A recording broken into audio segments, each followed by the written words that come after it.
أكبر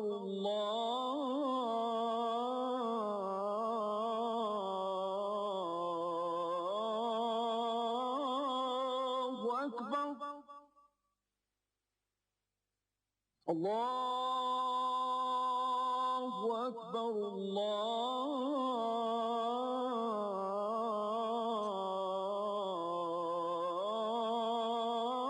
الله أكبر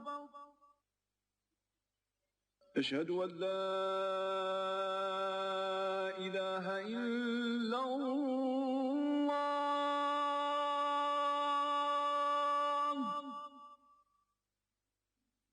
أشهد أن لا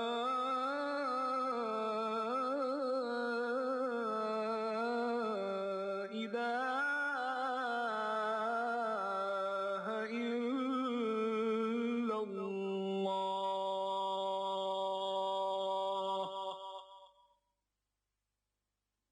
أشهد أن محمدا رسول الله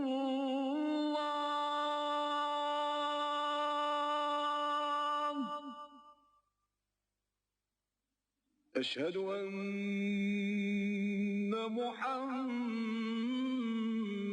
محمدا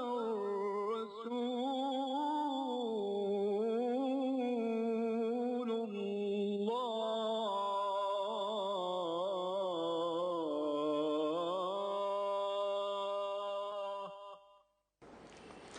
أعوذ بالله من الشيطان الرجيم بسم الله الرحمن الرحيم الحمد لله رب العالمين الرحمن الرحيم مالك يوم الدين إياك نعبد وإياك نستعين اهدنا الصراط المستقيم صراط الذين أنعمت عليهم غير المغضوب عليهم ولا الضالين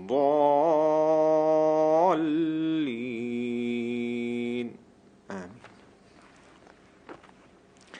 I seek refuge in Allah from the accursed Satan.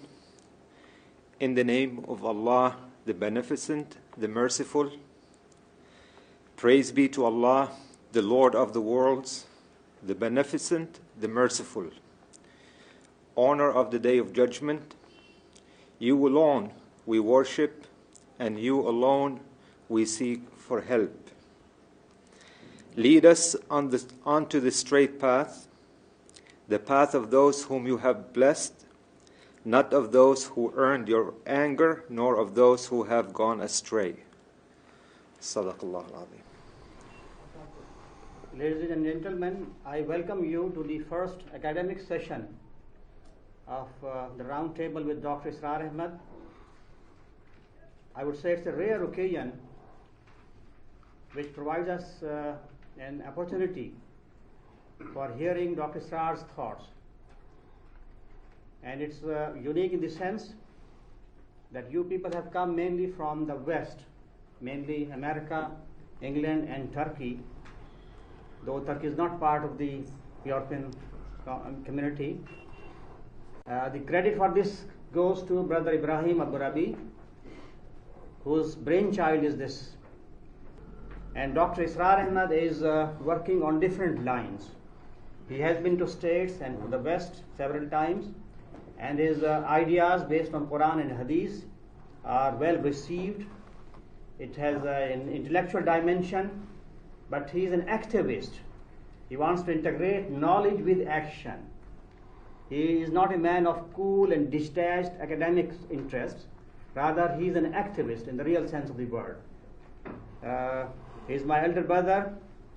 The topic of first discourse or presentation is the human personality and two forms of knowledge.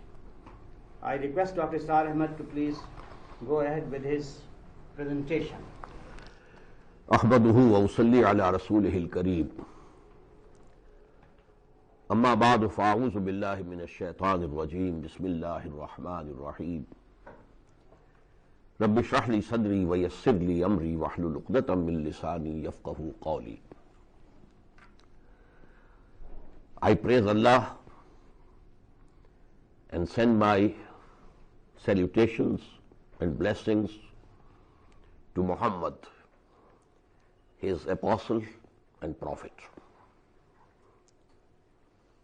And I take refuge with Allah from Satan the accursed. And I begin with the name of Allah, the most compassionate, the most merciful. And I pray to Him, O Lord, open up my heart, make my task easy for me, remove the knot in my tongue, so that these brothers and sisters can understand easily and fully what I have to say to them. And after that, dear brothers and sisters, from Adam and Eve, Allah's blessing may be on both of them. And may Allah bless all of us and guide us to the straight path.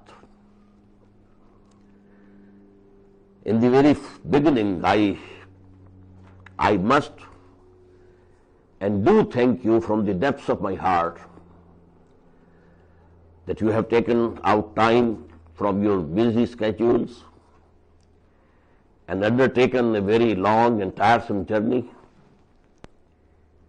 Actually, if anything good comes out of this exercise, the credit would go to Dr. Aburabi. As the brother has said, it's his brainchild. And if it proves to be an exercise in futility, then the blame will be solely on me. Secondly, I want to profess, I'm not a scholar in the usual sense of the word. I've never studied social sciences, any of them. What to speak of teaching them? My background, education is medical. So I know a little bit of physics and chemistry and zoology and botany. But I have a tall claim also. And that is, I am a humble student of Al-Qur'an. And because Qur'an claims to be the guidance for all mankind for all times to come, hence, as a humble student of Qur'an, I take courage to speak about the guidance in different aspects of human life, individual and collective. Another confession, I am not good at English. I have never lived in any Western country for any length of time. I have been a casual visitor to the United States. And secondly, I had, during an operation on my knee, there was an episode that my heart stopped for some time. So I had a fresh life after that. But that has left my memory impaired. So I have asked Brother Dr. Absar to be on my side, not only as a moral support, but also to help me. If he feels I am fumbling for words, so he can help because he knows my ideas and he can very easily assist me. And after that, as it has been told to you, and you must have known it already, my presentation at this time is the human personality and two forms of knowledge. What I have understood from Qur'an and what I believe is that human beings have a composite existence. They are two beings joined together in a mysterious way. One being is the animal being, which has come out of clay, the crust of the earth. According to the scriptures, Bible, Qur'an, both, and according to the scientists, biologists. But the other personality, it has come from above, and that is the spiritual existence. Animal existence and spiritual existence. And both of them are absolutely independent of each other. Both of them are full personalities. What we call ruh. And I don't know what should be the proper translation in English, soul or spirit, but I prefer spirit, not soul. Soul includes the life. Our animal existence includes life. It has come from the clay, the crust of the earth, through a very long process of evolution. But the spirits, human spirits, are not from earth or clay or sand. Dust thou art, to dust returnest was not spoken of the soul. It has come from above. Let me say here, according to the Qur'an, there are two spheres of existence in this universe, independent of each other, but intertwined with each other. Qur'an calls them the world of command and the world of matter, world of creation. Ala lahul khalq wal amr.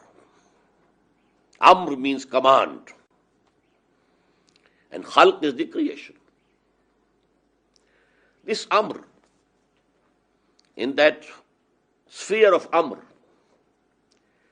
things happen immediately, instantly, with the command of God.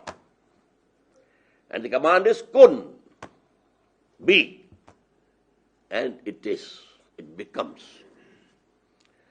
There's no time element included in it. This is the world of command. And the other world is actually, the word creation should be applied to this second. In Arabic we have a word ibda', and that means creation ex nihilo, creating something without anything. So that is the word of command. Kun fayakun. Allah says be, and it is, and it becomes. But the other world is the world of creation. Here something is created out of something, not ex nihilo. Man created from clay. The jinns or jinnis created from fire. The angels created from light. So there was something existing before, and from that something has been created. And in this world of creation, time factor is always involved. That is why the scriptures, and here again I mean Bible as well as Qur'an, they agree that this universe was created in 6 days. And we don't know the duration of the days of God. Surely they are not the days with which we are accustomed. The days in Quran we find 1,000 years of hours becomes 1 day for Allah. And there's another verse, 50,000 years of hours go to make a day, the day of judgment. But maybe the cosmic day, the universal day might be very long. We may call them the millenniums. But time is always involved. A seed to grow into a tree needs time. The human embryo to become a full human being needs time. So in the realm of command, there is no time involvement. But in the realm of creation, the material creation, I may call it, time is always involved. Now let me give you a diagrammatic representation. This concept is based on an ayah of the Qur'an. It is chapter 40th and verse 11. I have written here in Arabic, قالوا ربنا أمتنا سنتين وأحييتنا سنتين فاعترفنا بذنوبنا فهل إلى خروج من سبيل. The people who will be thrown in the hell after the day of judgment, they will pray to Allah, O our Lord, you put us to death twice, and then you revived us twice. And now we have confessed our sins. So is there any way out from here also? Very important ayah of the Qur'an, very important. Although some similar concepts are given in other ayahs also, but this is the most important, central ayah regarding what I am going to say. Starting from this extreme left, creation ex nihilo, in the realm of command, were the spirits of all human beings. Much before the creation of this universe, material universe, much before that. This material universe started from the Big Bang. I agree with it. But this period is pre-Big Bang.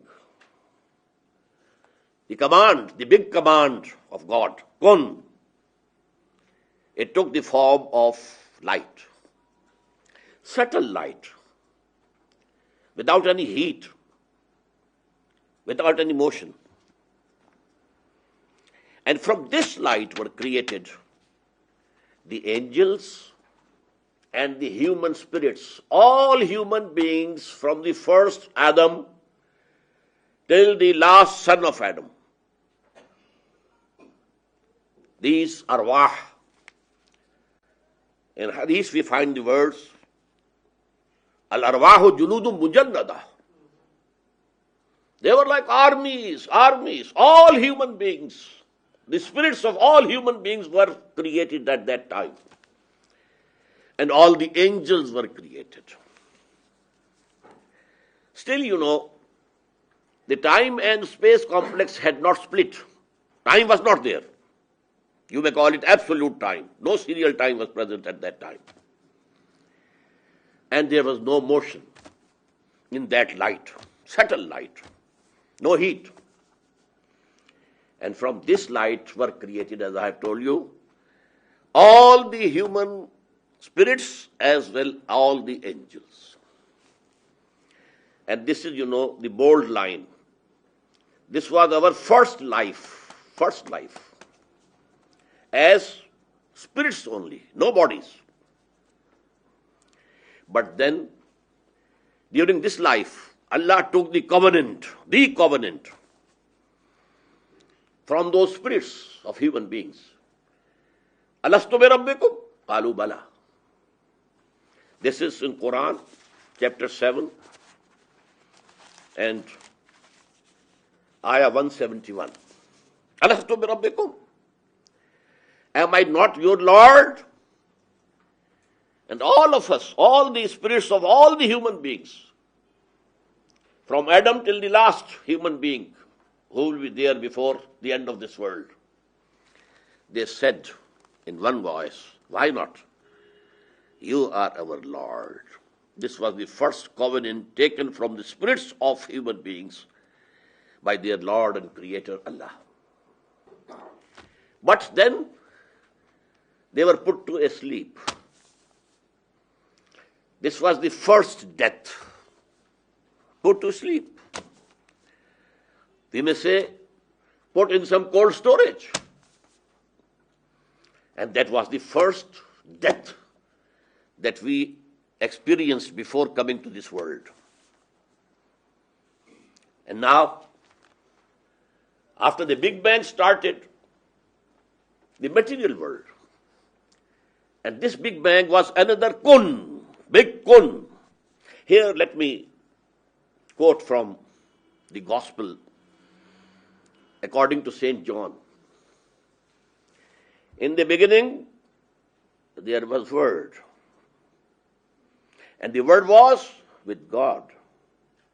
And the Word was God. Whatever has been created is through this word. This word kun, Qur'an has given us the proper word. Be, and it is. So that was the first creation. But then we were made to sleep or put in some cold storage. In the meantime, this Big Bang, another, big kun of Allah subhanahu wa ta'ala. And it took the form of small particles, very minute, but very hot, very hot, very hot. And running away from each other with a speed. And from this, Qur'an tells, the self-conscious creations were the angels and the human spirits.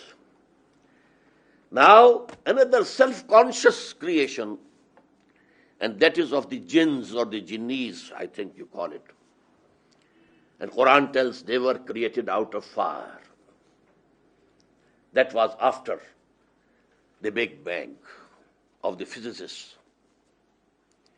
Then, to cut a long story short, there were galaxies were formed and planets and stars.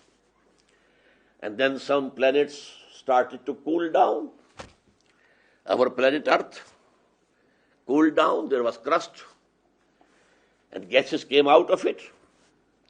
And from them, water was created. And there, for thousands of years, there was rain and rain and rain. And because, by shrinking of the crust of the earth, there were mountains, there were deep oceans. And for that stage, Qur'an says, Kana arshuhu alal ma. The throne of Allah at that time was on water. In this world, there was nothing in this planet except water. And this water then separated from each other due to the shrinking of the crust. There are the mountains and there are the seas and the oceans. And from the interaction of water and clay started the life on this planet. From a single cell to the most evolved Homo sapiens, it might have taken millions of years, yes. But then Allah subhanahu wa ta'ala selected one Homo sapien. It was the animal of man. Still he was not human. The animal existence is coming from the earth. But then Allah blew into him, into one of the selected people from the Homo sapiens, the spirit which was there waiting in the cold storage, which was asleep. It was revived. And now we have a human being having a body coming from below. In this diagram, this is earth. And this is coming through evolution, the Homo sapien. And then that ruh, that spirit, which was asleep, and Qur'an says, which was under death. that has been blown into this. And now he becomes man, human being, composed of two distinct entities. Body, or I should say better, animal being, body plus life. Ruh and spirit is not life. Life is there in the dogs, in the cats, all the animals. Even in the leaf of grass, it's living.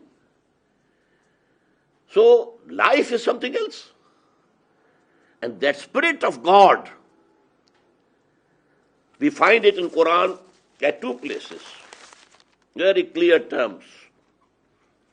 Quran says, فَإِذَا سَوَّيْتُهُ وَنَفَخْتُ فِيهِ مِنْ رُوحِي فَقَعُوا لَهُ سَاجِدِينَ. It's chapter 15, ayah 29. And again in chapter 38, ayah 72. Ayah, I mean verse. Actually, I don't like these translations of surah is surah, not chapter. These are not chapters of Quran. The word chapter has its own connotation. It's not applicable to the surahs of Quran. In the same way, the word verse has its own connotation. It's not applicable to the ayat of Quran. But for the English speaking people, we have to use those words. So maybe you find I say sometimes surah and sometimes chapter. So in Surah Al-Hijr 15 and verse 29 and Surah Sad, which is number 38 and the verse 72, فَإِذَا سَوَّيْتُهُ, Allah had said to the angels before the creation of Adam, when I have completed the creation of this man, Bashar, وَنَفَقْتُ فِيهِ مِنْ رُوحِي, and then I have blown into him from my own spirit, then you bow down before him in prostration. فَقَعُوا لَهُ سَاجِدِينَ. So the animal of human being, Homo sapiens you may call it, it was an animal, not man. But in the last of Adam wa Nuhan, Allah chose one of that species of Homo sapiens, an individual, and blown into him the spirit. In these two verses, Allah calls my own spirit. But what we mean is the spirits which were very close to Allah, very close. The pre-Big Bang era of this creation. So Allah blew that spirit into it. And what will happen then? Then comes another death. We live here, this is our worldly life, which we mistakenly think that this is the life. This is not the life. This is one phase of our life. And this is the second life. I told you, we had the first life only as spirits. After that, creation ex nihilo. And during that, the covenant was taken from us. وَلَسْتُ بِرَبِّكُمْ قَالُوا بَلَى. And then we were put to sleep or put to death. Then we were revived. And there is a hadith which is very important. I have written down in Arabic. This is one of the most authentic ahadith tradition of the Prophet sallallahu alaihi wasallam. In ahadakum yujma'u khalquhu fi batni ummihi. Every one of you, his creation takes the form in the womb. Arba'ina yawman nutfatan. For 40 days it's nutfa, a speck. Summa yakunu alaqatan misla dhalik. Then again 40 days as alaqa, something hanging from the wall of the uterus. Summa yakunu mudghatan misla dhalik. And then it becomes like a piece of meat which is chewed.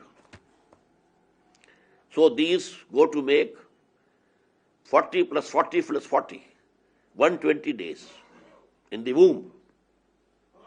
After 4 months, Summa yursalul malaku fayanfakhu fihi ruh. And then the angel is sent and he blows into this embryo the spirit, the ruh, which was there in the cold storage. And now he is a human being. Before that, the embryo was living. It was not dead. Even the spermatozoon is not dead. The ovum coming from the mother is not dead. They are living organisms.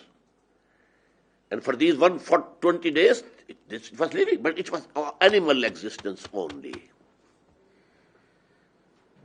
But then, when this spirit has been blown into it, joined together, we don't know how. Up till now, we don't know how life is attached to our body. What's the point of contact? Life. What is life? It is connected with which organ of ours? We don't know. So this combination of animal being plus the spiritual being, we can't say how it is. But it is there, the two animal being and then the spiritual being. Then what happens at death? What came from the clay goes to the clay. Whether you burn the dead body, incinerate it, or you just bury it, whatever you do, it goes. From where it came, it goes back. But the spirit, and not only the spirit, the essence of the life of this individual, along with that spirit, goes to God. You know, there's a very important ayah of Qur'an, which we recite whenever something bad, some calamity occurs to us. Inna lillahi wa inna ilayhi raji'un. We belong to Allah, God. We have come from Him. Who's that we? Not our animal being, but our spiritual existence. Wa inna ilayhi raji'un. And we are going to return to Him. What happens at death? And this is now the second death. I quoted the ayah. Rabbana amatta nasnatain. You put us to death twice. Once when we were spirits only, you put us to death. And then, when we were born in this world of matter, along with the body, again after some time you put us to death. And this is the second death. And now will come the day of resurrection. That will be second revival. Amatta nasnatain wa ahyayta nasnatain. You put us to death twice, and then you revived us twice. And after that, now I have given so many lines why. Now the human beings will be separated into different groups, either to hell or heaven. And again here I write to eternity. But I have put a question mark. According to the general and orthodox belief, the hell and heaven both are eternal, eternal, eternal, never to end. But there have been some scholars. Interestingly, two scholars who are dead against each other, Ibn Arabi and Ibn Taymiyyah, they both think that the hell will come to an end at some time. Very long period, very long period, very long period, but it will come to an end. But the heaven will remain forever and ever and ever. And from among our mystics, they say that these arwah of the people who are in heaven will eventually go and merge with divinity, with the person of God. But these two things are not the main concept or belief of the Muslims. It is hell and heaven both eternal. So now one point more, and then I proceed to the second point. These two beings of human being. The animal being, body plus life, and a spiritual being. They are absolutely independent of each other and full personalities. Now our animal being, it has its own sources of knowledge. The external senses, we get the sense data, and this brain here processes the data, and we infer, and we understand something. Then it is put to memory in this computer of brain. So we see with these eyes. This is our animal sight. We hear with these ears. This is our animal hearing. We think with this brain. This is our animal thinking. The ruh or the spirit, it has its own eyes. It sees without these eyes. It hears without these ears. It contemplates and thinks itself, not through this agency of the brain computer. There are many ayat of the Qur'an which tell this. فَإِنَّهَا لَا تَعْمَلْ أَبْصَارُ وَلَكِنْ تَعْمَلْ قُلُوبُ الَّتِي فِي الصُّدُورِ in Surah Hajj. These eyes don't get blind. The infidels, the opponents of Muhammad, Allah's grace and peace be upon him, they were not blind of eyes. They were blind of their spirits. وَلَكِنْ تَعْمَلْ قُلُوبُ الَّتِي فِي الصُّدُورِ. Because the spirit, its abode is our heart. For the animal being, it's a pump which is pumping the blood. But the spiritual being, for the spiritual being, it is the abode that is there, dwelling there. So these spirits can see, they can hear without these eyes and ears. And it thinks. لَهُمْ قُلُوبٌ لَا يَفْقَهُونَ بِهَا. Quran says they have hearts because ruh is in the heart. That is the abode. So we have given them the ruh, the qalb, but they are not contemplating with it. This is not this eye, this is not this brain. This is the sight and the hearing and the contemplation of heart, or we may call it spirits. So this is actually the existence of human beings being composed of two elements. The animal, let me quote here a Persian couplet of Sheikh Sadi, the sage and poet, Persian sage and poet. Admi zada turfa ma'junast, as farishta sarishta was haywan. This human being is a very strange type of mixture. In it we have an angel as well as animal. The animal is our animal being, coming from clay. Its desires and lusts, they take us down.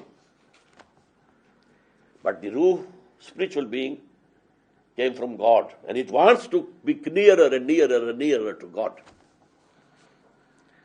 There is a pull within ourselves. These two beings, they are at dagger drawn. The animal being, the id or libido, they want to take us to the lusts and pleasures of this world, taking us to the clay. But the spirits, they want to take us high up, nearer and nearer and nearer to God. Now, another diagrammatic representation. Two forms of human knowledge. And here I have quoted a saying of Ibn Khaldun, the great historian and the philosopher of history and sociology. Al-ilmu ilman, ilmul abdan wa ilmul adyan. Knowledge is of two kinds. Knowledge of the physical bodies, physical world, physical objects, and knowledge of the religions. I've only quoted it here. I don't mean exactly what he says. What I mean is that human knowledge has two sources. One is the animal source, other is the spiritual source. As animal beings, I have written down ilm bil hawas plus ilm bil aql. Sensory and empirical knowledge and knowledge through reason, aql, intellect. These two go to make knowledge of the physical objects, and to this I call acquired knowledge. Man has acquired this knowledge. He saw something, he heard something, the sense data went to the brain, computer, it processed and checked with the previous memory, reached at a new conclusion, and then put it to the memory again. And this way, step by step, this acquired human knowledge has now reached a very, very high position. But this can be divided into two.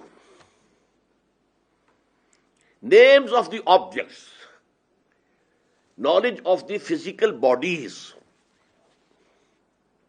and number two, philosophy. To try to know the reality as a whole. This knowledge, with our external senses and our intellect, it was creeping with a very low speed, step by step. Except for the last century, I may say, there has been an explosion, a very big leap. But before that, we were going step by step. But human mind, from the very beginning, also tried to contemplate the total reality as it is. And for that, this philosophy came into existence. Now, Qur'an says that when Allah created Adam and He appointed him as vicegerent on earth, He taught him all the names. Allama Adam al-asma kullaha.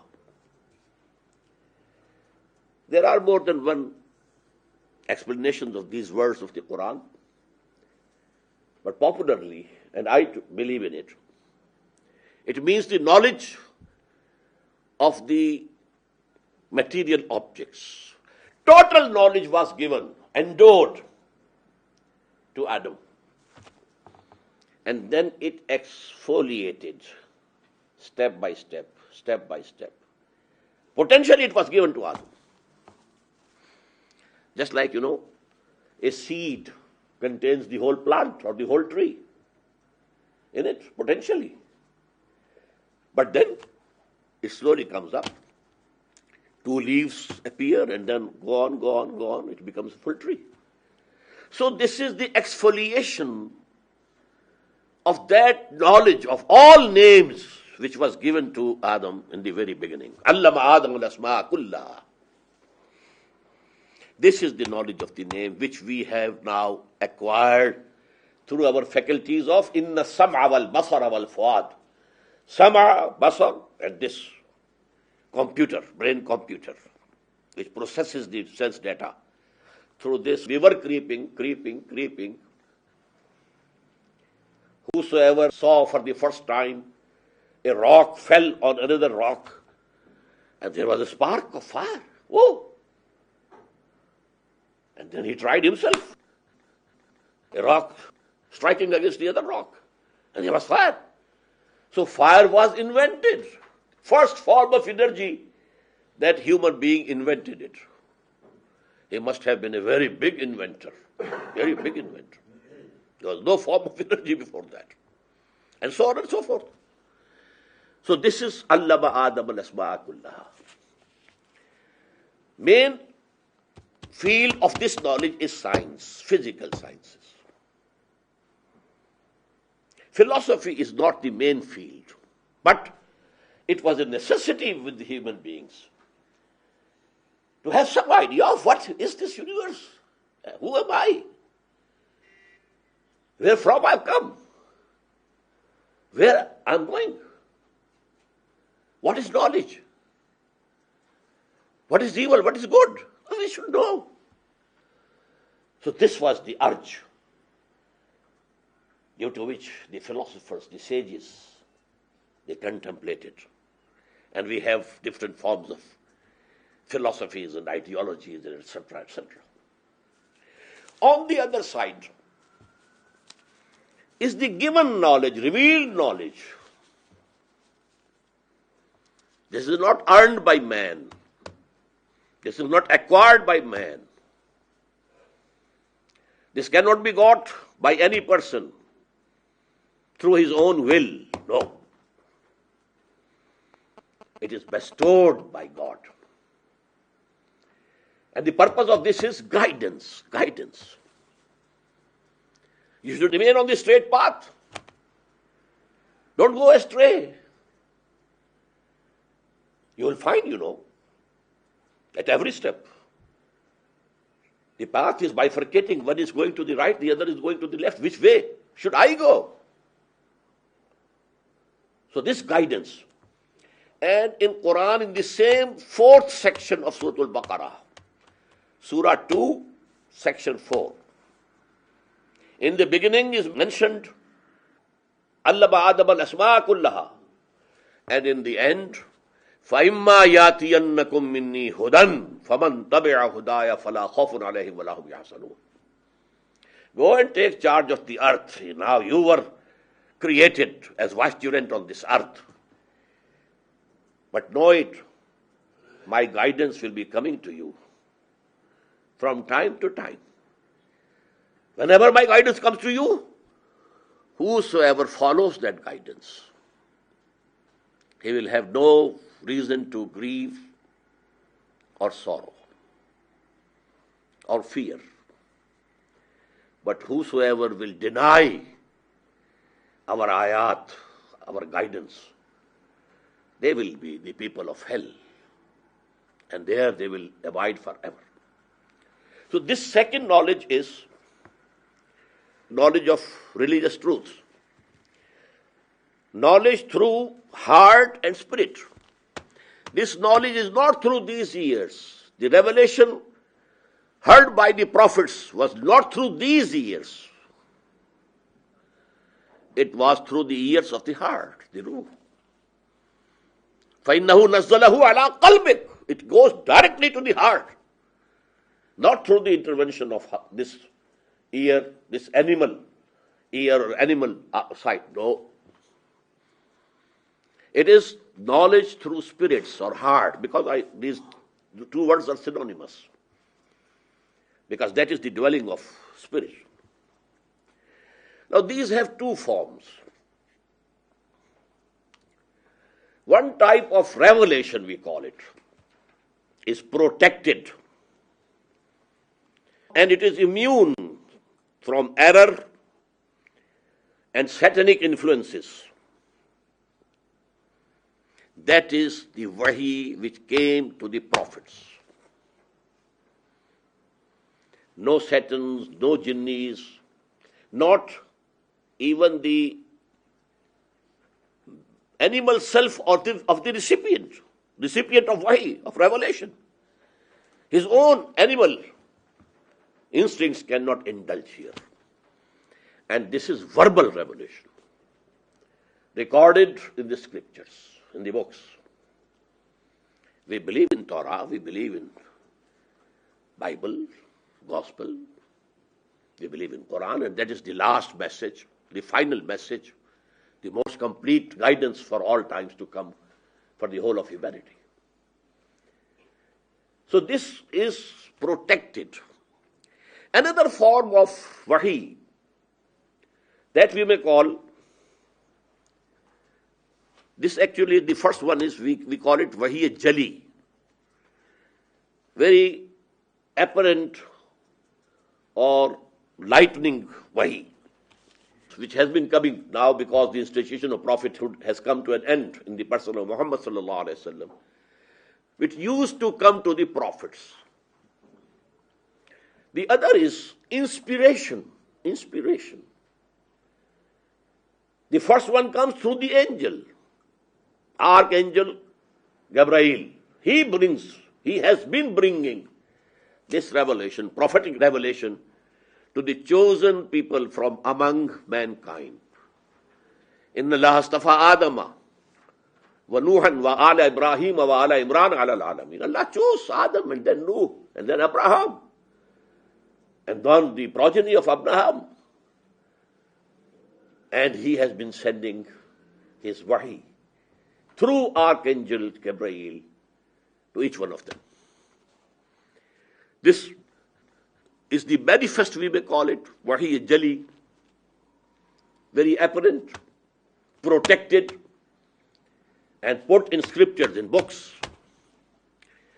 The other one is the feeble, we may call it, feeble, a sort of hidden wahi.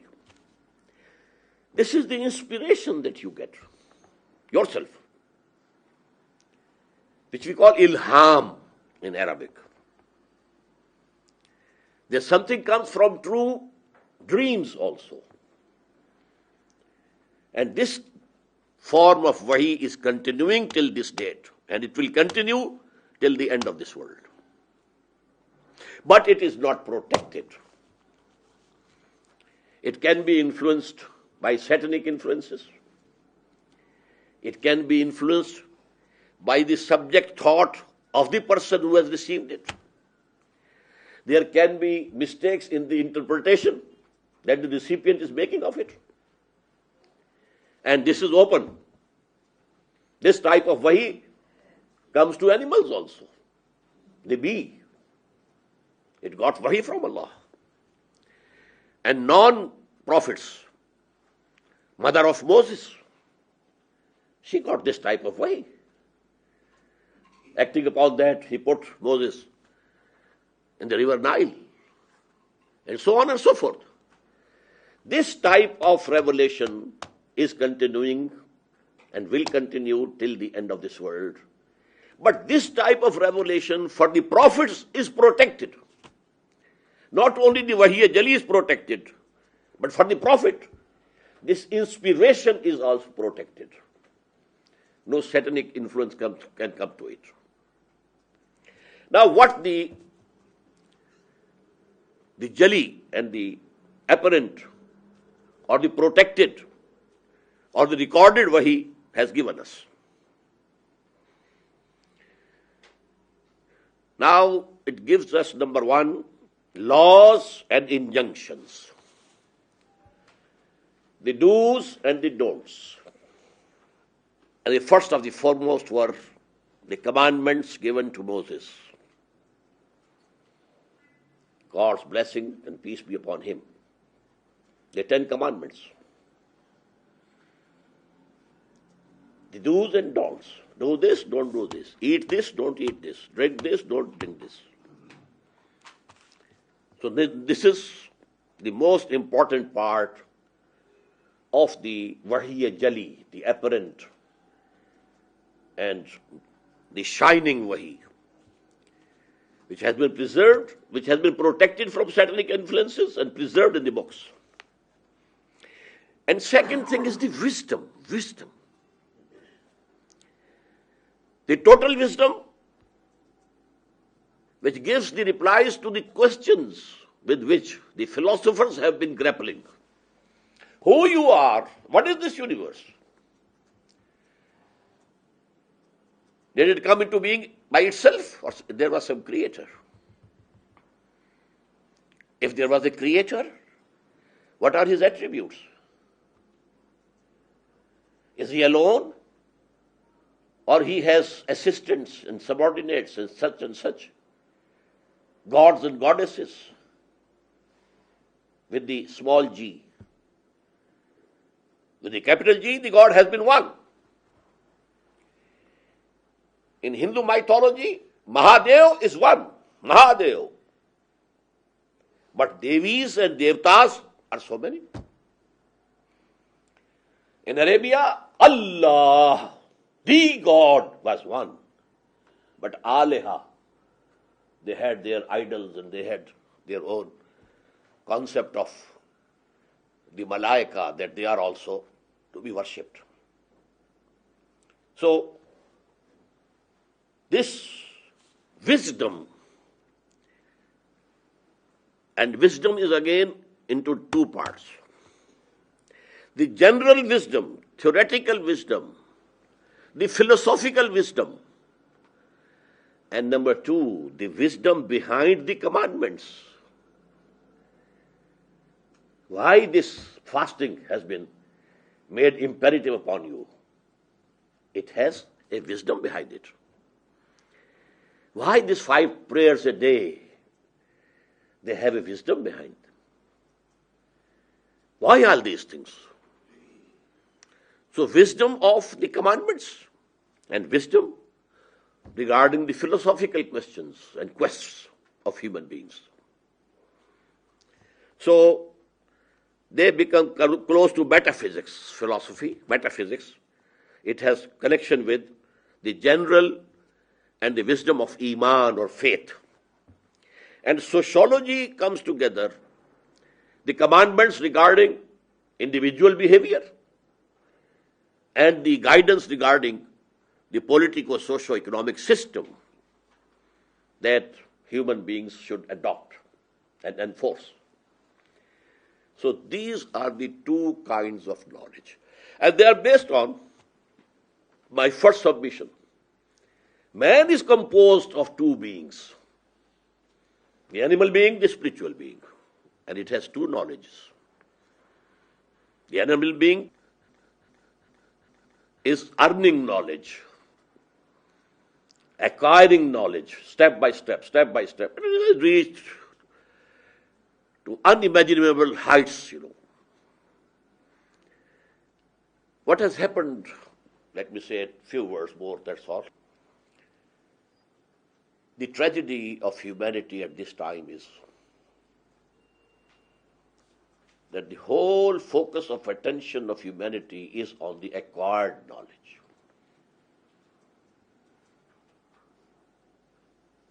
It has just discarded, put the revealed knowledge away. No attention to it. Had all this scientific and technological development been supplemented alongside with that, the spiritual knowledge, there would have been nothing bad. But now what had happened is, we have closed one eye of ours. Believe. We don't believe. Maybe.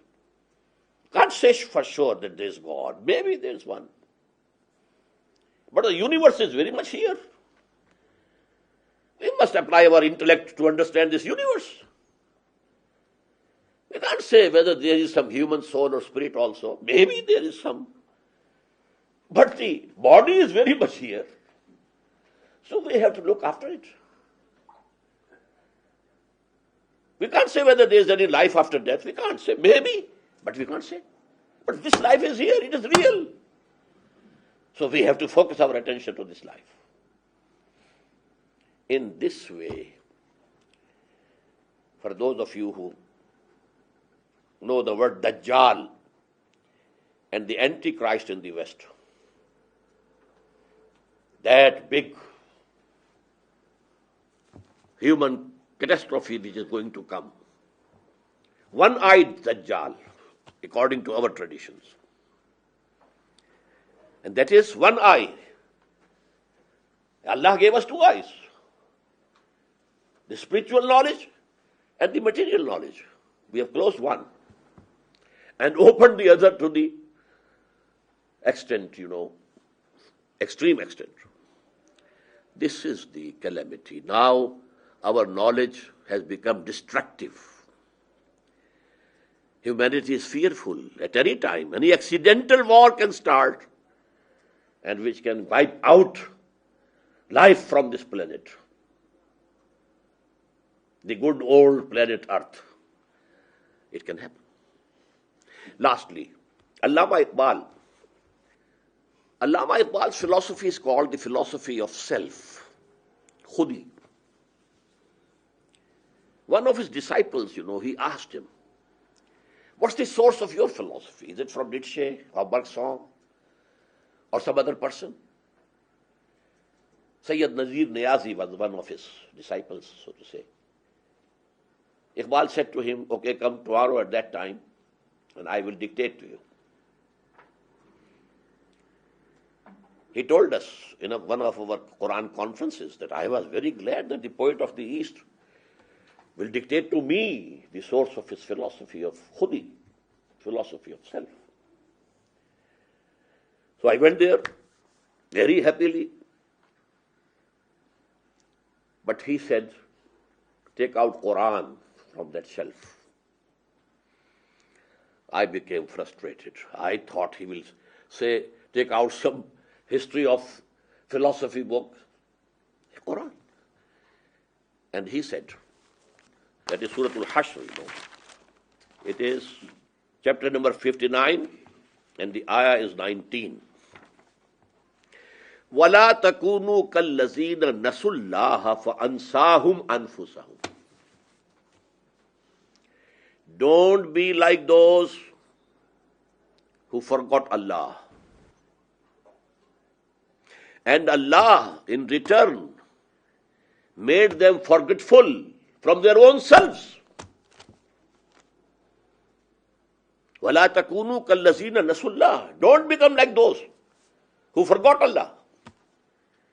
And what was the punishment for that from Allah? فَأَنْسَاهُمْ أَنفُسَهُمْ. He made them forgetful of their own self. Now what is that self? Is any human being forgetful of the needs of his animal body?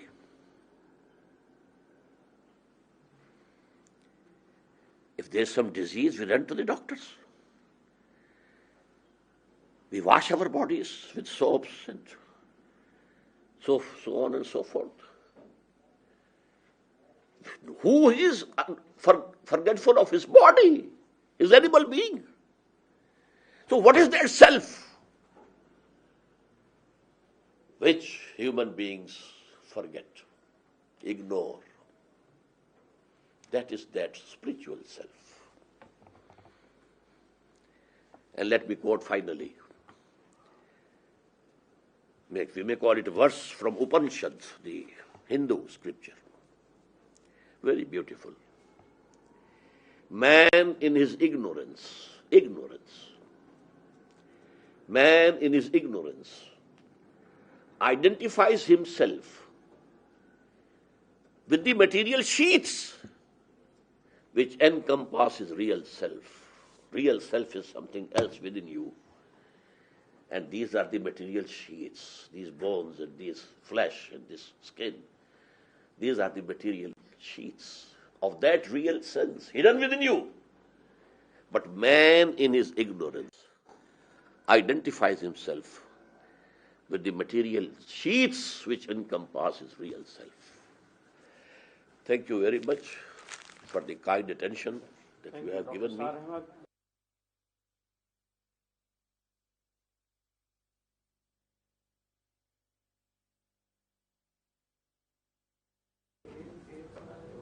Bismillah ar-Rahman ar-Rahim. We are starting our question and answer session. As you have heard, Dr. Israr Ahmed has covered a vast area bearing both on ontological position of man and epistemological questions. It's a vast area.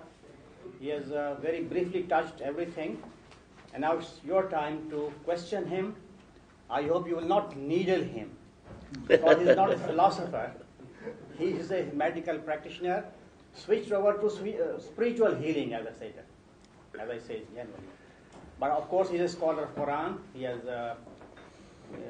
studied Qur'an very intensively, very closely. This is a gathering of multi-religious people, community from different faiths have come here, and we should meet in an ecumenical spirit and try to understand each other's point of view. Let me start by saying what a delight your presentation was, and how clear it was, and how much I appreciated it. And there are so many questions I would like to ask, but I'm very aware that there are others who want to ask questions too. So let me just pick one, and that was I was interested in the way in which you reconciled the story of natural selection and Darwinian evolution, appropriately modified, with the Quranic insights about human anthropology. And what surprised me a little bit is that my impression is the vast majority of Islamic thinkers are very suspicious of the sort of ideological baggage that Darwinian evolution has in the West, and view it therefore with a lot of suspicion, and are often very, very critical of it. But you seem to be quite happy to talk about the fact that certainly the animal, human, did evolve from,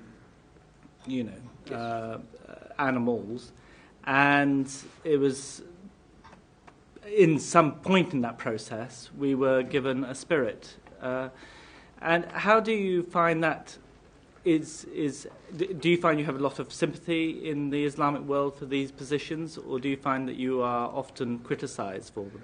Thank you very much. Firstly, please note that I do believe in evolution, but not in Darwinian evolution. Evolution is something else, and the mode through which it has taken place is something else. The struggle for existence and the survival of the fittest and natural selection, and that automatically changes one species to another, this is wrong. At every change of species, we need another kun from God. And this, the mechanism of Darwinian evolution has not been proved, and not very much liked in the biological areas, in the academia. So every time we have to have a kun, and that change becomes from Allah subhanahu wa ta'ala.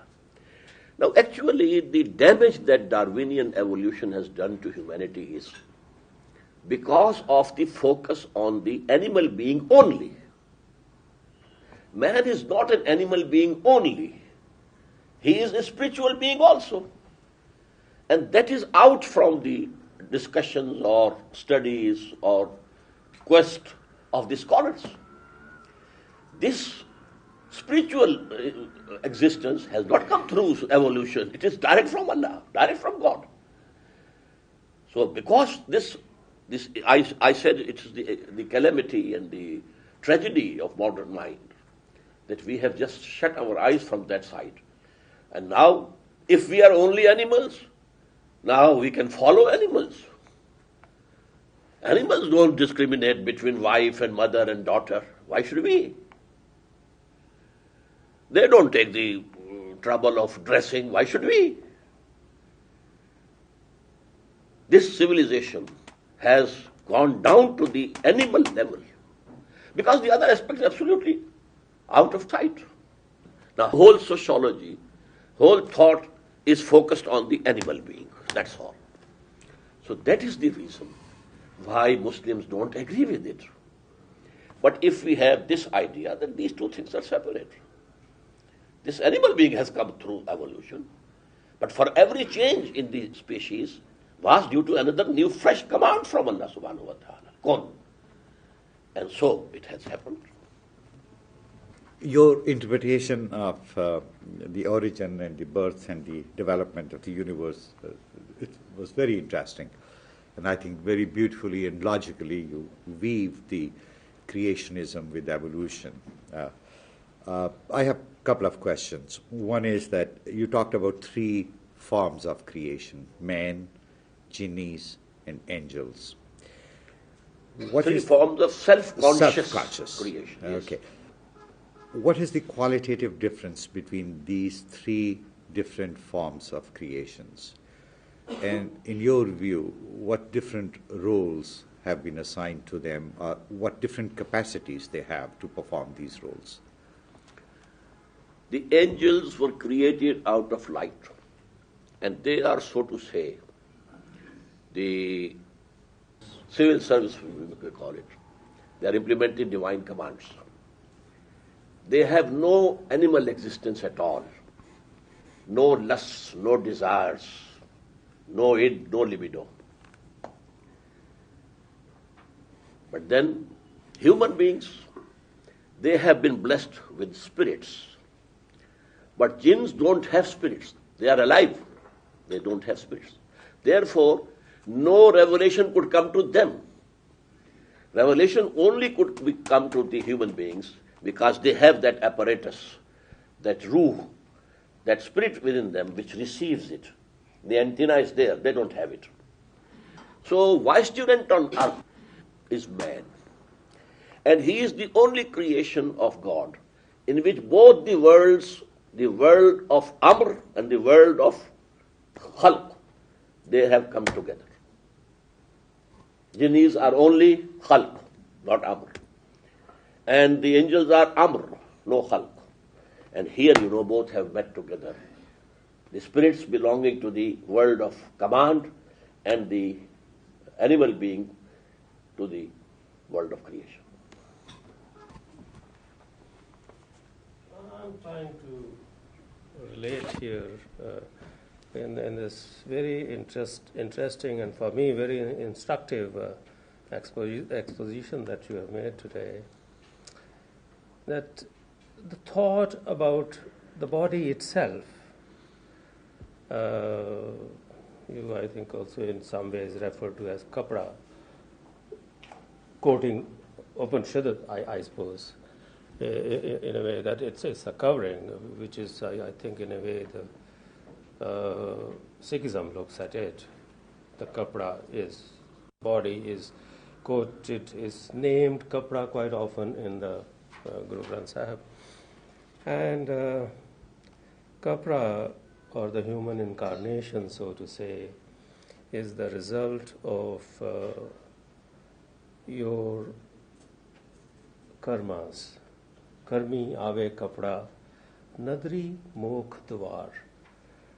And it is through the grace, nadar, karam of God, that the moksha, emancipation, Salvation. Yes, salvation. The door of salvation only opens up through the grace of God.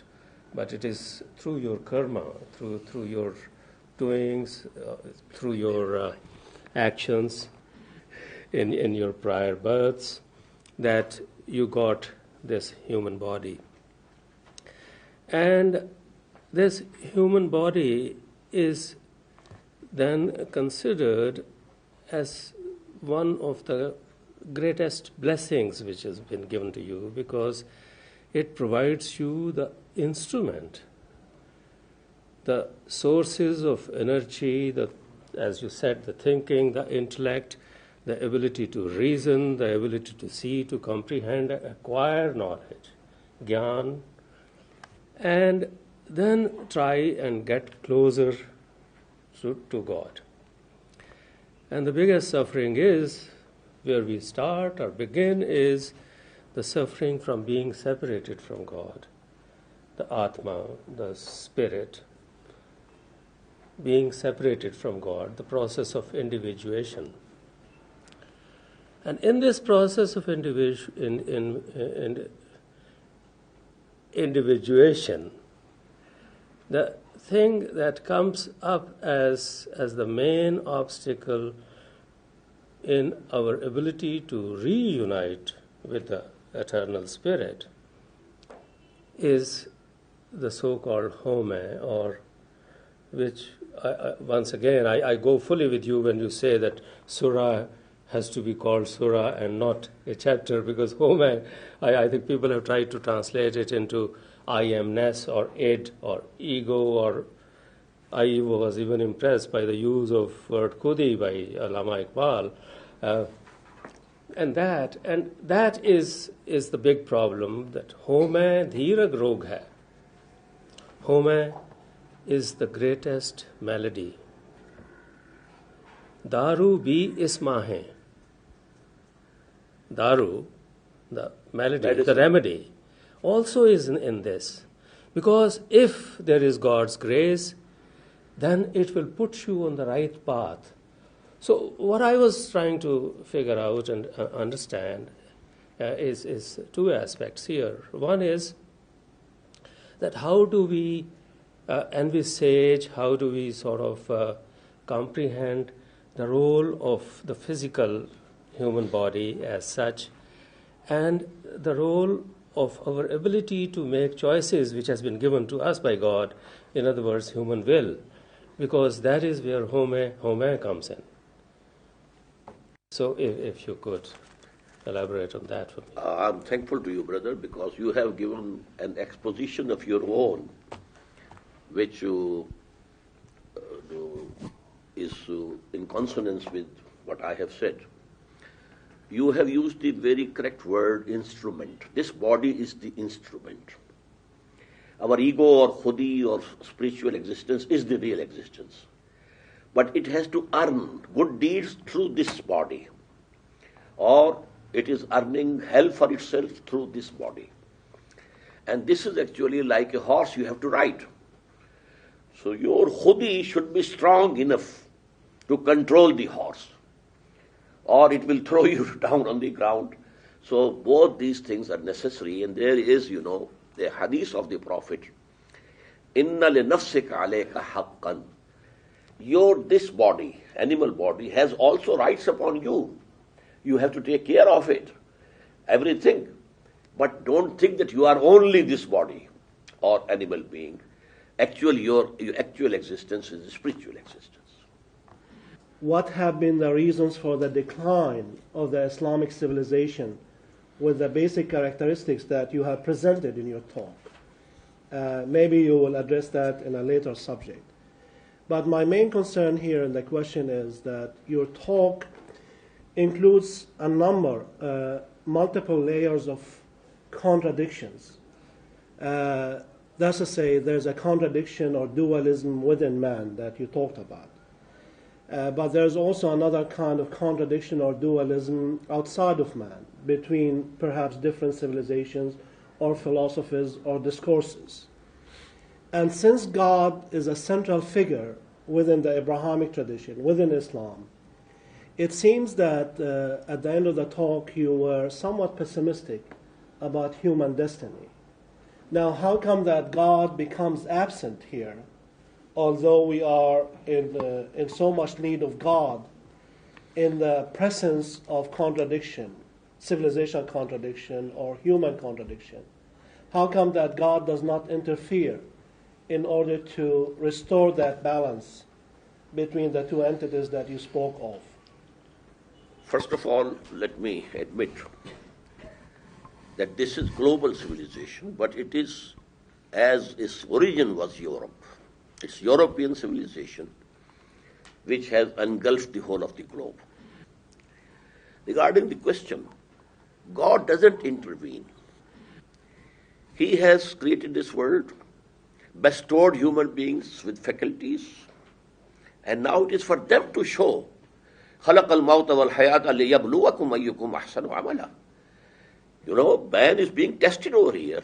What you do? So actually this will happen, but that was not the subject of my talk. Finally, we agree, both Christians and Muslims, the kingdom of heaven on earth is going to be established. It will be established. But first of all, we have to return to the basics, because this Western civilization or global civilization you are calling, it has gone deep into our own intellects, our own thinking, our own value structure. Even we are being, subject to the same influences. So Allah will make the truth rule over the whole of the world. I have a couple of questions about the second part of your presentation on human knowledge. What I found missing in your epistemology is one thing. Your assumption seems to be that ideas generate ideas. I'm talking about the right-hand knowledge of physical objects.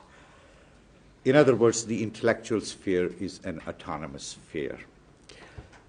What seems to me missing is the idea of the social construction of ideas. In other words, ideas themselves do not generate subsequent ideas, but philosophy and social science theories are the product of the socio-economic conditions in which they are articulated. Would you accept that position? Yes. Going to the left side, then I'll ask the other question. Actually, what I said was that this acquired knowledge, mostly it is the science knowledge of these physical sciences and then technology, and that is the main subject today. It's the focus of human attention. But because man wanted a total knowledge also, and he needed it, how to behave in this life, and he needed some philosophy. And along with that, I should have added, and I have on that diagram, the social sciences. And you have to generate them, and you have to build them, and then you have to live by them. Yes? Going to the left side, you have one box, it calls recorded and open revelation. In Islam, I would assume that you mean that open and recorded revelation is contained in the Qur'an, right? Yes. Would you also include hadith? Hadith In on this the other category, side. or it's in the second box? Second box, Which is, but for the prophets, this is also protected. Mm-hmm. The dreams that the prophet had were revelation for him. And the inspirations. Because in Surah Shura, we have 3 forms of wahi. مَا كَانَ لِبَشَرٍ أَن يُكَلِّمَهُ اللَّهُ إِلَّا وَحْيًا أَوْ بِوَرَاءِ حِجَابٍ أَوْ يُرْسِلَ رَسُولًا فَيُوحِيَ بِإِذْنِهِ مَا يَشَاءُ. It is not possible for human beings to talk with Allah, except in 3 forms. From behind a curtain, just as Moses had that conversation with Allah on that tour, and an inspiration directly from Allah, or a wahi coming through the angel. And this wahi is the manifest, the jali, the recorded one. But what is coming as inspiration? That is the second aspect of wahi. And for the prophets, this is also protected. So hadith is, sort of a trayer of that wahi khafi. Then the other 2 boxes, one is called laws and injunctions, and then the legal code. I have 2 questions about that. As far as the laws and injunctions are concerned, are they permanent, or on the contrary, they are changeable? Are they time-bound? Because, as you know, there is a debate going on right now within the Islamic circles, what is permanent and what is changeable. The other is about the legal code. Is this legal code directly revealed, or is it derived from revelation? In other words, is it a human construction that is based on revelation, or is it directly derived from revelation? You mean Sharia? Sharia, yes. What was the first thing? The first was is it permanent? Or it is changeable? permanent, and that's actually connected with the finality of the prophethood. These laws were kept changing. The law of Moses was something else. The law of Muhammad is somewhat different.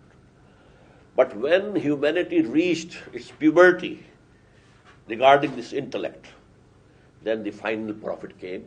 And this is for all time to come. This is final, permanent, and till the end of this world. Now, Sharia actually is derived from the Jali Wahi, from Qur'an, as well as from the Sunnah, not Hadith. Sunnah is the practice of the Prophet. And we have 2 sources of Sunnah. One is the continuity of the practice of the Muslims. The companions saw the Prophet and followed him, and then the Tabi'een saw the companions and followed them. So this continuity is coming. This is one source, a bigger source of Sunnah. And the other is Hadith.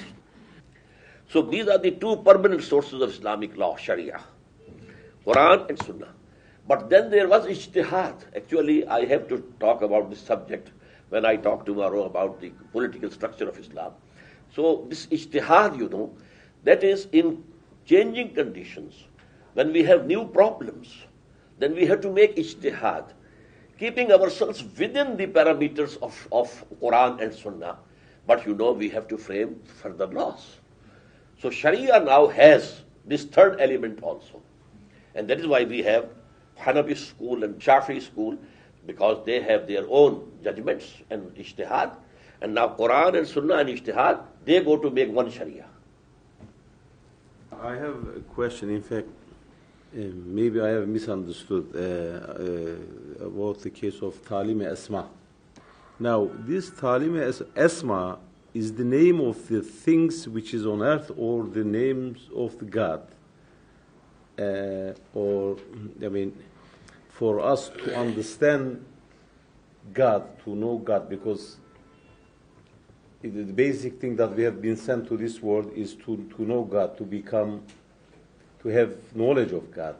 So to my knowledge, I knew that Allama Asma here means the names of God, rather than being the names of the things on earth. Yes, brother, actually when I was talking about that, I said that there are more than one explanations of this.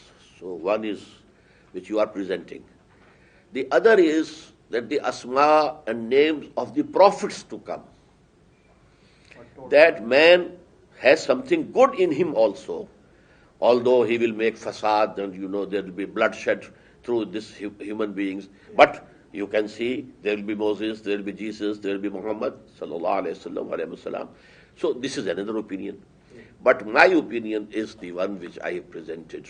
This is the knowledge of the material world. We know something and name it. Okay. Is the knowledge of material world different than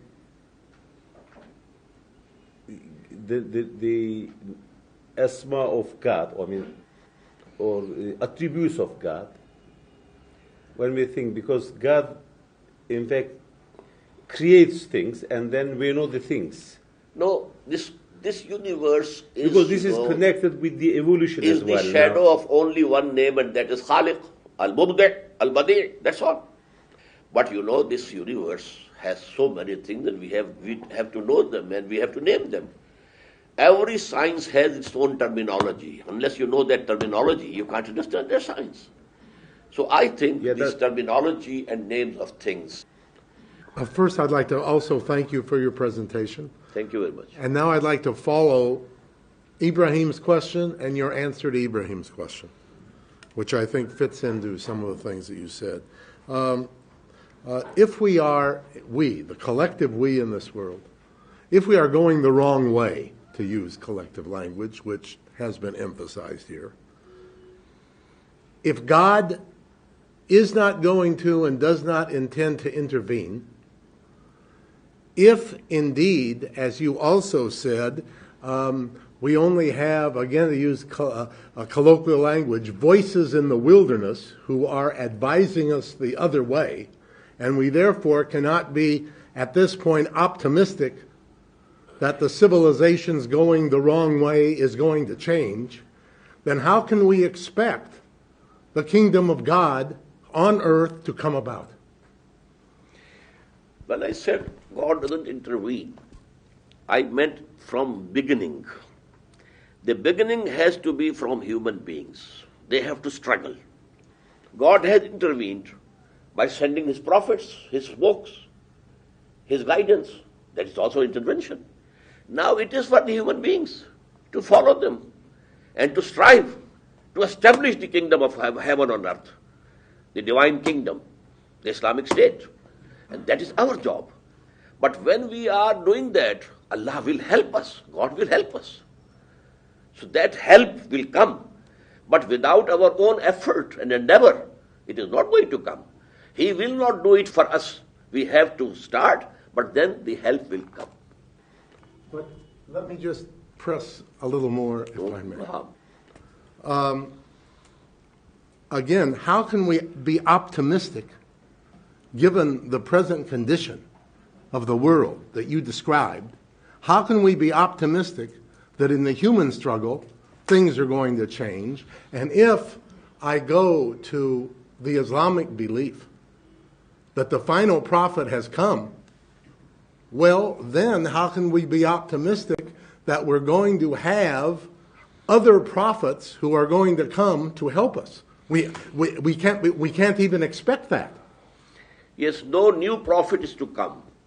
But we have a concept in Islam of mujaddids, the revivers. And the Prophet said in every century, Allah will send people who will revive Islam and the basic thoughts of Islam and basic teachings of Islam. These are called mujaddids. And they have been coming in every century. So mujaddids will come, and then the divine help will come. And secondly, although we believe that no new prophet is going to come, but Jesus is to come.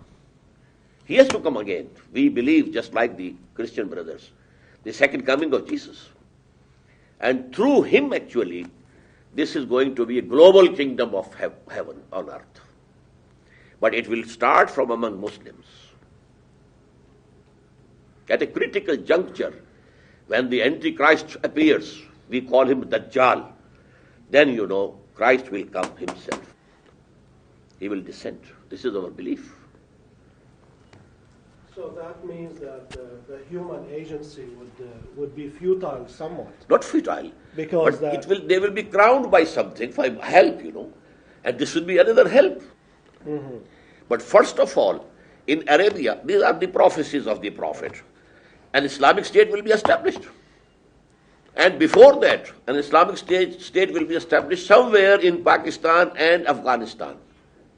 Because the prophecy says that the armies will come from some eastern country to establish the rule of Mahdi.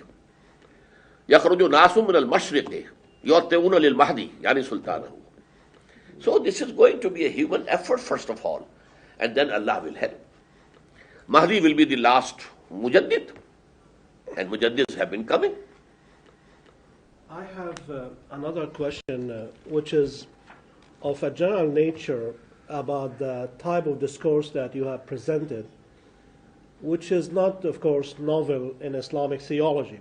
Since Muslims have been discussing that since the Tadween age in the 2nd, 3rd centuries of Hijrah, especially with the Ash'arite philosophy that you have presented so well today.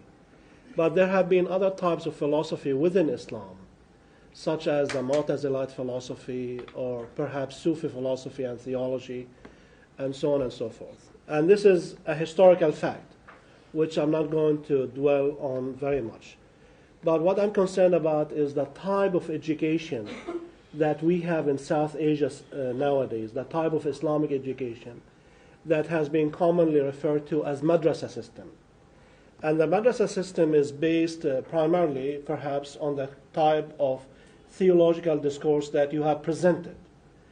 But the madrasa system in South Asia, especially in the modern era, in the 20th century, 21st century, seems to be totally cut off from the concerns of contemporary Muslims.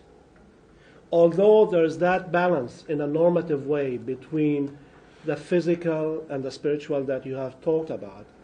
But if we discuss the madrasa system in Pakistan, in India, in Bangladesh, in Kashmir, in Afghanistan, madrasa graduates do not seem to understand the modern world at all.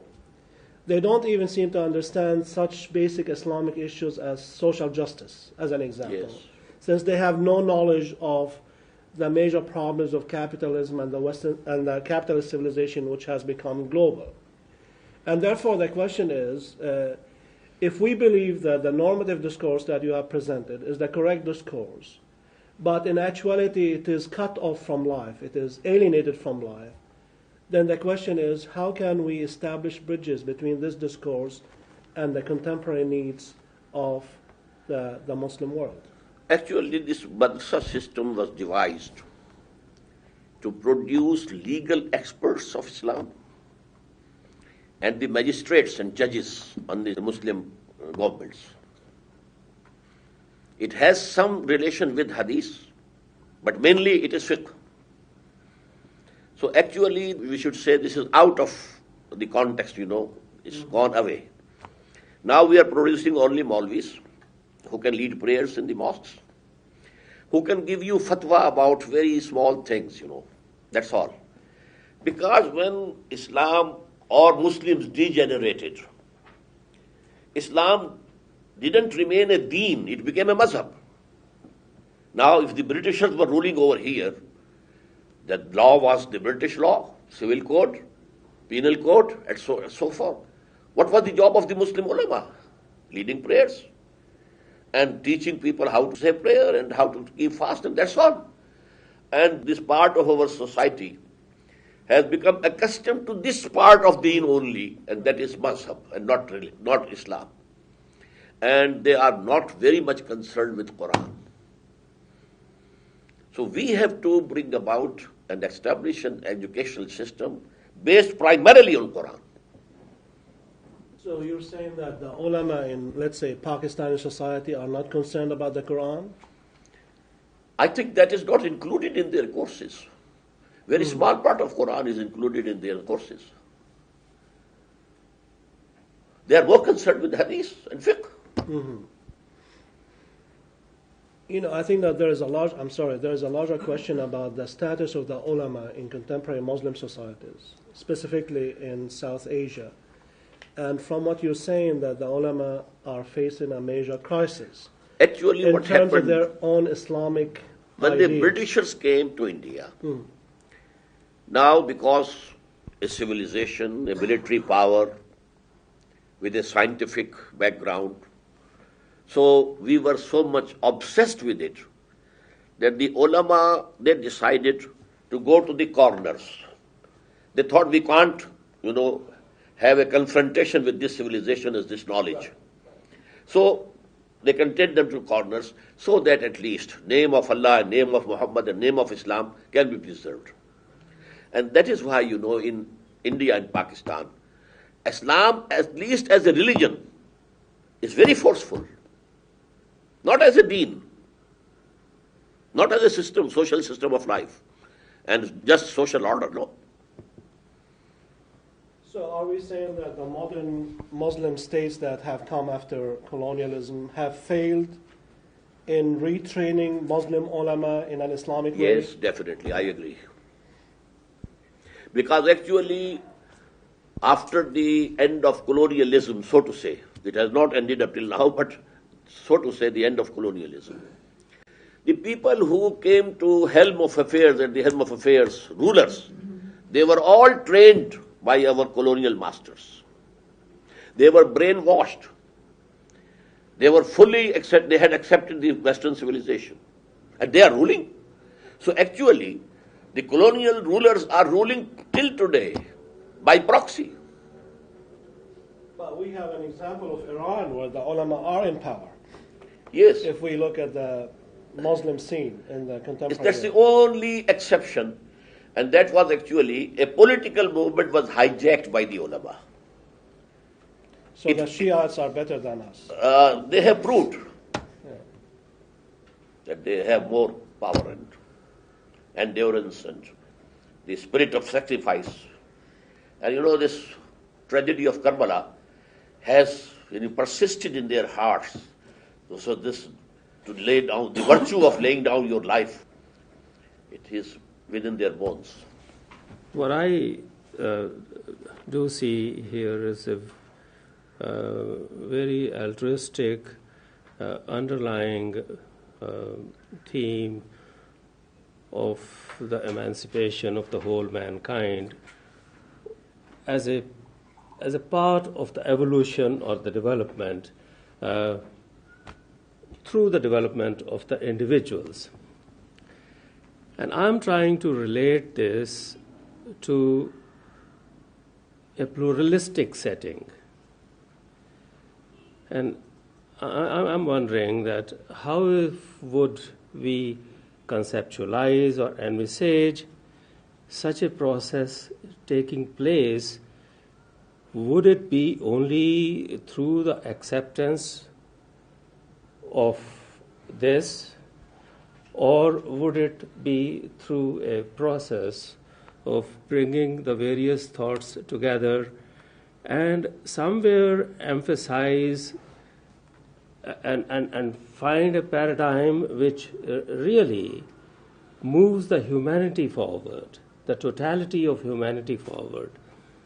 And in that process, I see that the role of change and acceptance of change will be a decisive factor. Now, how do we relate this entire concept in its more global setting and possibly the global future? Because I mean, if you look at the demographics, I think there is a considerable amount of problem inherent in the whole kingdom of God emerging. Yes, Brother Nidmal, truth is one, and the true deen is one, and we have to propagate it. But for that purpose, we have to emphasize not the dogma or the creed, but the system of social justice, which is the need of all humanity. For 300 years or 400 years, humanity is in search of some just social order. From kingdom, kingship, and these lords and barons and etc., there was French Revolution. But it culminated into capitalism. So there was another revolution, Bolshevik Revolution. It has failed because it was not divine guided, the straight path. In reaction you go to other extreme. So that was extremist. So now again we are back to capitalism and liberalism and secularism and so on. But there will be another step in which humanity will go. But for that purpose, at least in some one sizable country on the globe, we must establish that socio-politico-economic order of Islam so that people can see with their own eyes, this is Islam. What we have been fighting against was something else. This is Islam. So that is the answer to all the questions humanity is facing today. And that is why now America, when they say we are not against Islam, they are saying true. They accept Islam as a mazhab, as a religion. And it comprises of three parts. Some creed, a dogma, beliefs, some forms of worship, some social customs, what to do with the dead body and how to solemnize the marriage and how to celebrate the birth of a new baby, etc., etc. Well, you can have any belief. You can come to America, buy a synagogue, turn it into a mosque. You can come to America, buy a church and turn it into a synagogue. We have no objection. We are ready to embrace you, but not the political socio-economic system. That is ours. It will remain ours. We don't accept any divine revelation or divine guidance regarding these things. Now, what was the point of difference between the USSR and the Western world? For half a century there was going Cold War, but what for? The political socio-economic system. Otherwise, the Russians and all these countries, Eastern European, they were also Christians. And Western Europe and America was also Christian. There was no fight of creed or something else. It was the system. So whosoever is gaining by this capitalistic system, he has to protect that system anyhow. And he will have to go to any extent to guard their interests in this world. And they fear Islam only as a political socio-economic system, not as a mazhab, not as a religion. They can keep all the religions at par in America. Yes. You can make a Gurdwara, you can build there, go there. Hindus can build temples and go there. Whatever you do. But nothing doing. Our secular, liberal, and then our capitalistic system. Can I just come back to this chart for a moment and perhaps pick up on something which we have touched on, and that is there are many texts in the world, many texts, many books in the world which people claim to be infallible. You know, conservative evangelicals such as George Bush and others would talk about the Bible in those sorts of ways. Certain Jews would talk about the Torah in those sorts of ways, the Bhagavad Gita, Tripitaka, and so you can go on. Can you just clarify, how do you know which is the book which is protected and immune from error and satanic influence? How do you know which book has that status? That has to be a historical research. Qur'an throughout 14 centuries has remained as it was. Bible has not. There were revisions, changes. You know, Ahmed Didat, you know, he had this subject, specialized in that subject. Regarding Torah, the Jews also believe that the real Torah is no more there. It was destroyed or buried in the tunnels under that Temple of Solomon in the year 587, when Nebuchadnezzar had invaded and demolished that temple. So I can say this thing about my Torah and Injil only. Regarding the scriptures of the Indians, they are not sure who were the authors of the Upanishads, who were the authors of the Vedas. They are prehistoric type of things. But Quran, you know, is in the light of history. Full light of history. One other question about this chart, and that is, do you have any sympathy? There are some in Europe who argue that the rise of science, the rise of scientific learning, needed to emerge from a theistic and religious framework. Because, of course, it's the assumption of faith that the world is ordered, which makes it possible for people to investigate it. So, do you have any sympathy that actually you need religion to create the possibility of science? I think this hypothesis is historically wrong. You know, the days of the Muslims, the Abbasids, they had the background of Islam and science, mathematics, you know, all these things, medicine, they flourished. We got those things from Greek sources and from Indians, developed them, and we had the background of belief in God and religion. And we transferred it to Europe through the universities of Cordova and Granada and Toledo. But because, you know, the rule of Pope in those days in Europe, which had prohibited science and philosophy both, that had created an anti-religious sentiment among the masses. So when science started developing, it had that anti-religious color in it. That is the real cause. At superficial level, there seems to be a contradiction between science and religion. But I think what you were saying was that there is a continuity. The fundamental, foundational, philosophical assumption of science is that life in the universe has an order. And this is a religious truth.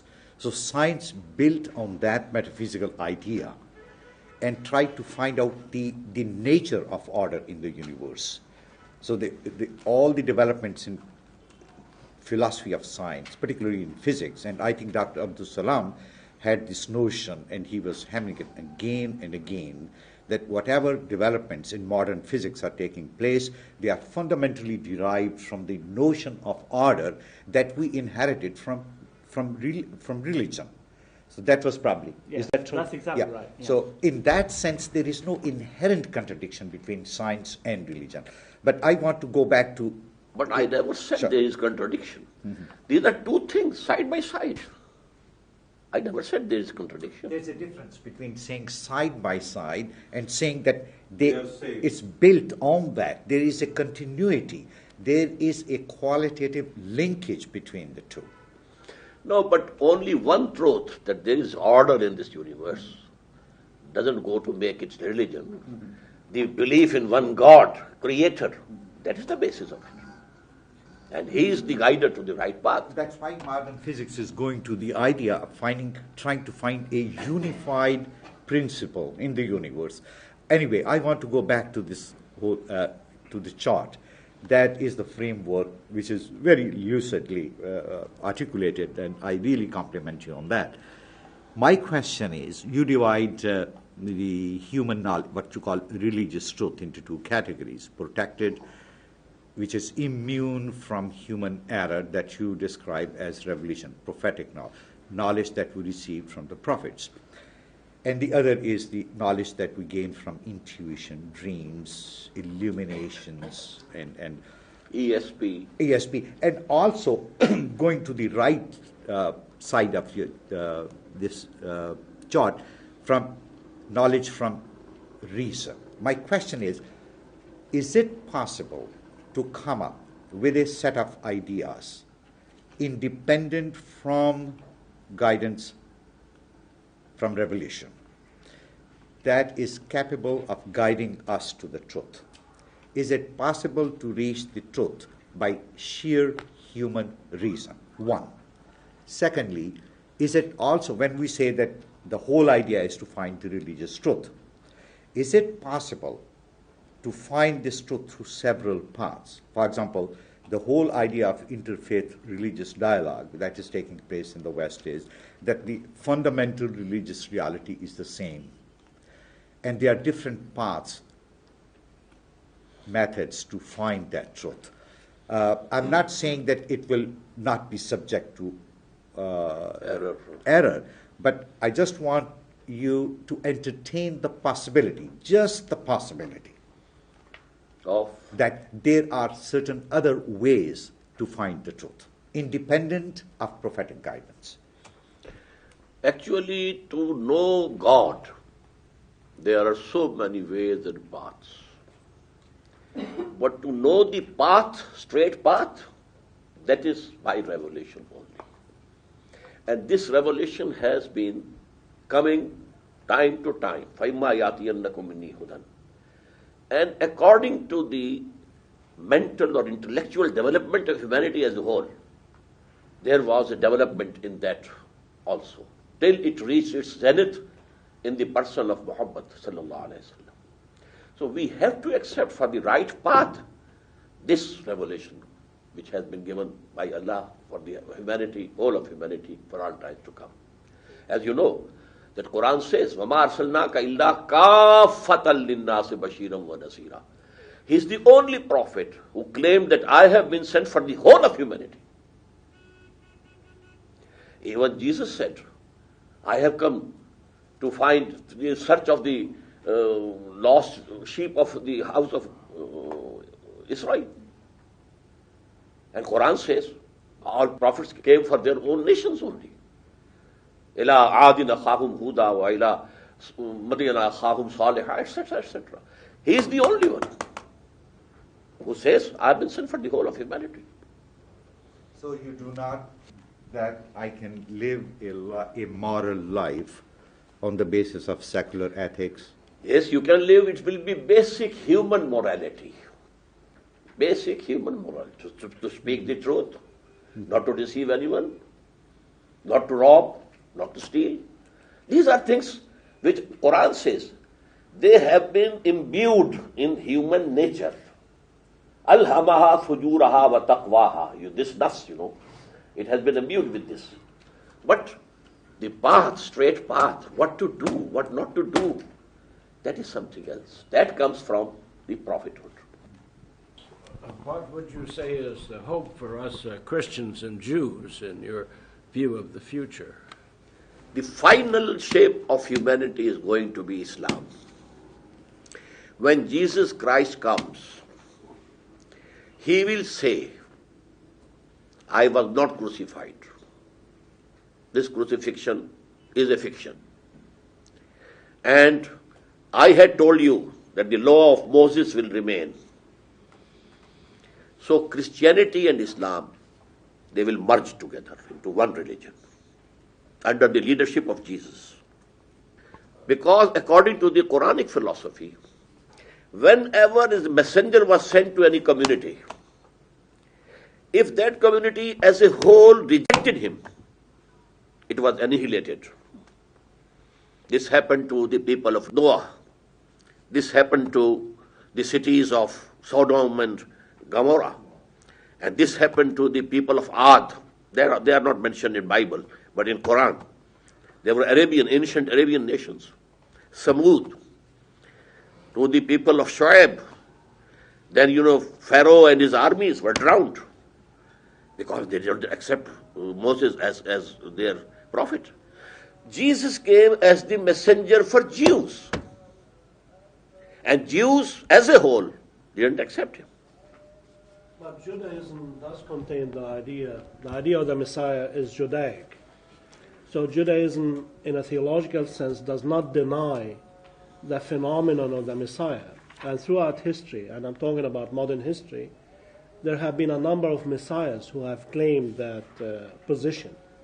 And one major one in the Ottoman Empire in the 17th century was, I forget his name now, Shabbatai ben Tzvi. Shabbatai ben Tzvi in the 17th century claimed that he was the Messiah on the basis of Jewish foundational ideas. So I don't see your point, because in Judaism, the idea of the Messiah is not absent at all. No, it is there. It is still there. But that Messiah come to them. They didn't accept him. Jesus. So yes, Jesus, that was the Messiah. And he claimed, I am the Messiah. Right. But they didn't accept. So the seat is vacant up till now. So they are waiting for their Messiah. And someone will stand up to someday and claim to be Messiah and lead them to, the greater Israel and so on and so forth. Anyone can come. And that will be Antichrist. I think also we are too far away from the basic subject. Now, you said that we have two forms of knowledge. We have? Two forms of knowledge. Yes. Okay? But what about the source of knowledge for Islam? I mean, what sources that Islam accepts that true knowledge comes to us? Both knowledges are true. No, I mean, this is the knowledge of this universe. And universe is the creation of God. So is one source. And that is why all the physical phenomena are referred to in Quran, ayat of Allah. They are the signs of Allah. Yeah. So actually, Quran to us is the word of God. And this universe is the work of God. And there's no contradiction between the two. So they are same. Yes. In one sense. One is coming from Kalam, the other one is coming from... Because I said, Allama Adamul Asma Kullaha from God. So this all scientific advancement is from God. Okay, we are now again to the subject. Thank you. الله